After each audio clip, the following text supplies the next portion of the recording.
90 రోజుల కోర్సు పూర్తి చేస్తే చాలు 100% ప్లేస్మెంట్ సపోర్ట్ తో సాఫ్ట్వేర్ జాబ్ మీ సొంతం. వెంటనే కోడ్ జ్ఞాన్ డెస్టినేషన్ ని సంప్రదించండి. అనంతకృష్ణ స్వామి గారు కండక్ట్ చేయబోయేటువంటి క్లాసెస్ 2nd February 2025 తిరుపతిలో ఉంటుంది, 9th February 2025 రాజమండ్రిలో ఉంటుంది, 16th February 2025 బెంగళూరులో ఉంటుంది, అండ్ 2nd March 2025 విజయవాడలో ఉంటుంది, 9th March 2025 అనంతపూర్లో ఉంటుంది.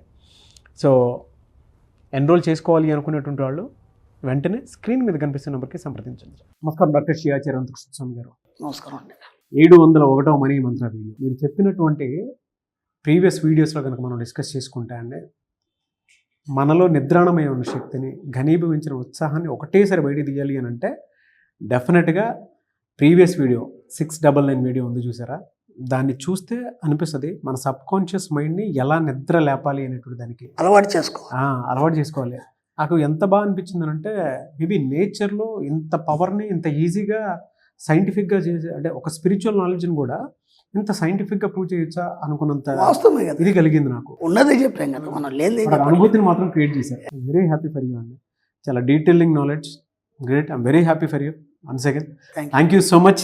701వ మనీ మంత్ర వీడియోలు అని చెప్తున్నారు. ఇక్కడ విచిత్రం ఏంటంటే, ఒక దేవుడి యొక్క కృప కావాలి మీకు, ఒక అనంతమైన ఎనర్జీ మీ యొక్క సహాయం కావాలి మీకు, లేదా ఒక గురువు యొక్క కృప కావాలి, లేదా ఒక పండితుడు, ఒక సిద్ధాంతి, వీళ్ళు మీ జీవితాన్ని మార్చాలని అనుకుంటే ముందు దేవుడు ఎవరిని కరుణిస్తాడు? ముందు మనం ఆలోచిద్దాం.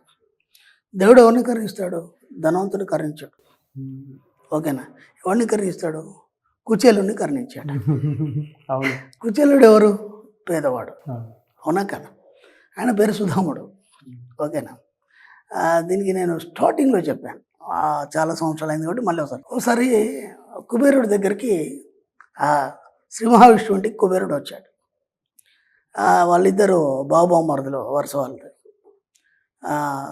వచ్చిన తర్వాత అన్నాడు కదా, ఏమయ్యా భోజనాలు అన్నీ అయిపోయినాయి, అంతా అయిపోయిన తర్వాత అన్నాడు కదా శ్రీ మహావిష్ణువుతోనే అన్నాడు కుబేరుడు, అసలు మనిషికి కష్టాలు కానీ దరిద్రం కానీ ఇవన్నీ ఎలా ఉంటాయి అసలు?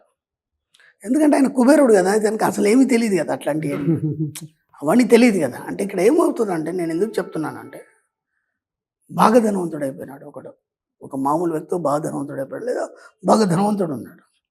ఒక స్థాయికి వెళ్ళిన తర్వాత, నేను ఇంతకుముందు కూడా చెప్పాను, అష్టాంగ యోగం అనేది మనకు ఈ షట్చక్రాల్లో అన్ని చక్రాలు దాటిన తర్వాత అయిపోయిన ఏమైతే ఆగ్నేయ చక్రం దాటిన తర్వాత సమాధి స్థితి ఏర్పడుతుంది. దాన్ని అష్టాంగ యోగం అంటారు.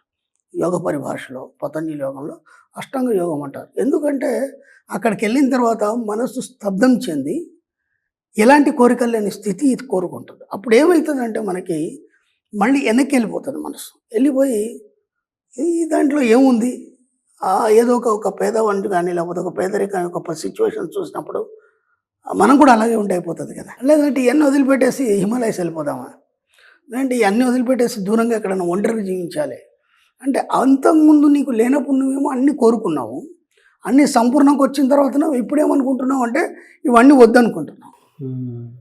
ఎంత విచిత్రం చూడండి. లేనప్పుడు కోరుకున్నాం, సంపూర్ణంగా ఉన్నప్పుడు వద్దనుకుంటున్నాం. అలాంటి ఆలోచన నీకు ఎందుకు వచ్చింది? ఓకేనా? అనుకున్నప్పుడు ఏమవుతుందంటే, నీ ఆలోచన విధానం అనేది వెనక్కి వెళ్ళిపోతుంది. వెనక్కి వెళ్ళిపోయినప్పుడు ఏమవుతుందంటే, మనిషి మళ్ళీ కష్టాన్ని కోరుకోవడం అనేది మొదలవుతుంది. అందుకే మనం ఏం చేస్తామంటే, ఎక్కడ కూడా వెనక్కి పోకుండా మనం ఎప్పుడూ కూడా మన యొక్క కోరికల్ని, ఆలోచనల్ని ఉన్నతంగా నిరంతరం ఇస్తూనే ఉంటాం. మనం ఇవ్వడం వల్ల వెనక్కి పోవడం అనేది జరగదు మనకి, మన సబ్జెక్ట్లో. అందుకని మనం ఎప్పుడు ఒక స్థాయికి వెళ్ళిపోతూనే ఉంటాం. మనం ఇక్కడ కుబేరుడికి ఆలోచన వచ్చింది కదా, నాకు ఏనాడు అసలు కష్టం అంటే తెలీదు, బాధలు అంటే తెలీదు, అవి ఎలా ఉంటాయని సరదాగా అడిగాడు ఆయన శ్రీ మహావిష్ణువు. ఆయన అన్నాడు కదా, ద్వాపరయుగం వస్తుంది అప్పుడు చూపిస్తాను, ద్వాపరయుగంలో ఏందో చూపిస్తాను అన్నాడు. అప్పుడు ఈయన కుచేలుడికి పుట్టాడు. సుధాముడిన పేరు. కుచేలుడు అంటే చిరిగిన వస్త్రాన్ని ధరించినవాడు. ఆయన చిన్నప్పటి నుంచి కూడా ఆ దరిద్రాన్ని పట్టుకుని ఉంది.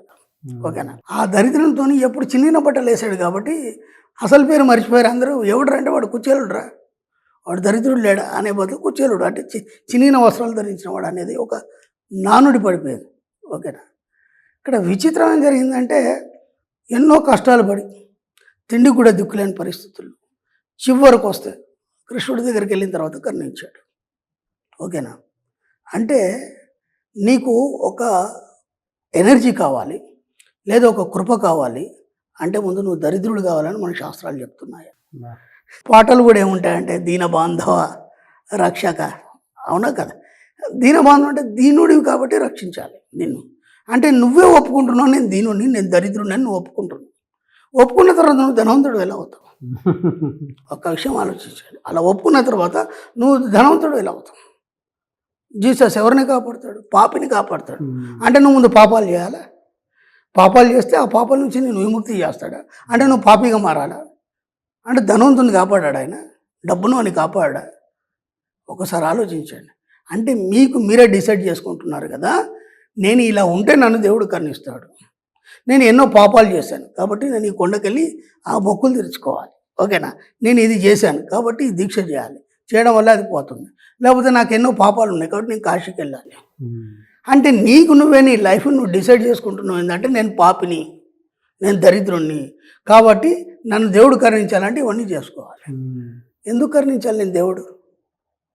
ఎవడైనా మంచివాడిని దగ్గర తీస్తాడు, కానీ నువ్వు దరిద్రుడు అని నీ దిక్కు లేదన్న తర్వాత నేను ఎందుకు దగ్గర తీస్తాడు? ఇదే మనం ఇంకో కోణంలో ఆలోచిద్దాం, ఓకేనా?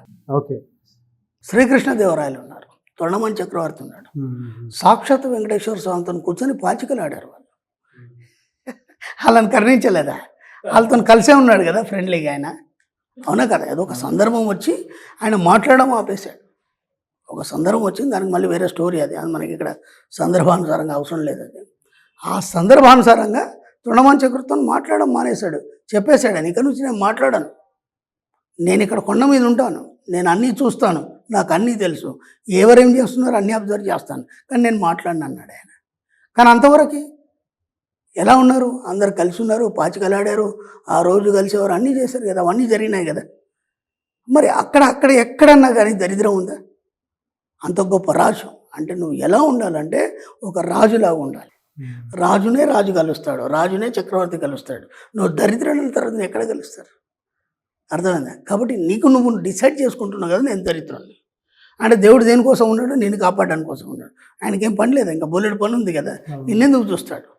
కాబట్టి ఎప్పుడు కూడా మీ యొక్క పేదరికం ఆలోచనలు, దరిద్రం ఆలోచనలు వాటన్నిటి పక్కన పెట్టేసి నేను ఒక రాజులాగా ఫీల్ అవ్వండి, ఉన్నతంగా ఫీల్ అవ్వండి.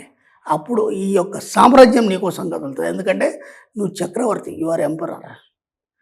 ఆ విధంగా మీ ఆలోచనలు ఉన్నప్పుడు మాత్రం మీరు ఎప్పుడు ఉన్నతంగా ఉంటారు. ఎప్పుడైతే ఇలాంటి ఆలోచనలు ఉంటారో ఎప్పుడు అలాగే ఆ యొక్క స్థితిలోనే ఉంటారు మీరు. కాబట్టి ఏనాడు కూడా మీరు దరిద్రుడు అనుకోవద్దు, ఎందుకంటే మిమ్మల్ని ఎవడు కాపాడేవాడు లేడు. నువ్వు ధనవంతుడు అయినావా, నీ ఆలోచనలు ధనవంతంగా ఉన్నాయా, అన్నీ నీ దగ్గరకు వస్తాయి, నేను ఎవడు కాపాడు. అర్థం? దేవుడు కూడా నీ దగ్గరికి వస్తాడు. చిన్న ఎగ్జాంపుల్ చెప్తాను.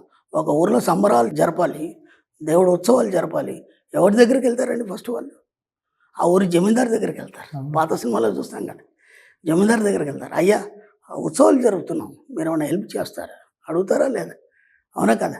దేవుడికి హెల్ప్ చేసే స్థాయికి నువ్వు వెళ్ళావంటే నువ్వు పట్టు పీతాంబరాలు కట్టుకొని దేవుడు ఉత్సవాల్లో నువ్వు పాల్గొనాలి, అందరు దేవుడితో పాటు నిన్ను చూడాలి. అర్థమైందా? నువ్వు పల్లకి మోసేవాడిలాగా ఉండొద్దు, అంటే నువ్వు దరిద్రుడు. అంటే పల్లకి మోసాలు దరిద్రుడు కాదు అక్కడ, మళ్ళీ దీన్ని అపార్థం చేసుకోవద్దు. అంటే నువ్వు ఏ స్థాయిలో ఉండాలని చెప్తున్నాను. ఈ యొక్క రాజసం, ఈ యొక్క ఉన్నత స్థితి ఏదైతే ఉందో అది నువ్వు అంత ఆ స్థాయిలో ఉండాలి, దేవుడితో సమాన స్థాయిలో ఉండాలి. ఒక రాజు కానీ ఒక జమీందారు కానీ ఎంత హాయిగా మంచి చక్కని బట్టలు వేసుకొని పట్టు పీతాంబరాలు వేసుకొని వెళ్ళి ఆ ఉత్సవాల్లో పాల్గొని స్వామివారి సేవలు చేస్తారు. నువ్వెందుకు అలా ఉంటావు? ఎక్కడో మూల నుండేసి ఎగిరెగిరి చూడడము చేయడము, దేవుడిని అందుకోలేని స్థితిలో. అంటే నువ్వు దేవుడికి ఎంత దూరం అయిపోయినావు? అంటే దరిద్రం ఉంటే నువ్వు దేవుడికి ఎంత దూరంలో ఉన్నావు నీకు అర్థమైందా లేదా? నువ్వు ధనవంతుడి సంపాదనతో కూడి ఉన్నప్పుడు దేవుడికి ఎంత దగ్గర ఉన్నావు అర్థమైందా లేదా? అవన్నీ పక్కన పెట్టండి. ఏపీ టికెట్లతో ఎంత ఈజీగా వెళ్ళిపోతాం మనం. ఇప్పుడు మామూలు మనిషి అయితే లైన్లో క్యూలు కట్టి వెళ్ళాలి. కాబట్టి దరిద్రాన్ని మీరే ఆపాదించుకుంటున్నారు. దయచేసి దాన్ని మైండ్లో తీసేయండి. మీరు ధనవంతుడిగా ఫీల్ అవ్వండి, ఒక రాజులాగా ఫీల్ అవ్వండి. మీరు దేవుడికి దగ్గర అయిపోతారు. దేవుడు అంటే ఎక్కడో లేడు, మీ ఆత్మస్వరూపంలో ఉన్నాడు. ఆత్మతో ఎప్పుడైతే నిరంతర సంభాషణ జరుగుతుందో మీరే దేవుడు, ఇంకంతకు మించి ఇంకేం లేదు. Fantastic. Thank you so much doctor Shri Acharya Anantakrishna Swami గారు. థ్యాంక్ యూ అండి.